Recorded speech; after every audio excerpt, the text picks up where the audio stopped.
a special marine warning from the National Weather Service. The National Weather Service in Chicago has issued a special marine warning for nearshore waters from Winthrop Harbor to Northerly Island, open waters from Winthrop Harbor to Michigan City out to Mid-Lake until 8:30 p.m.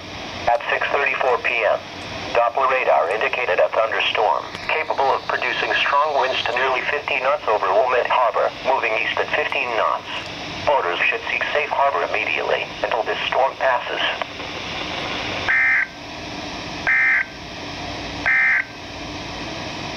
This is NOAA's Weather Radio, KX41 Crystal Lake. Severe weather is occurring or forecast to occur in our listening area. This station will broadcast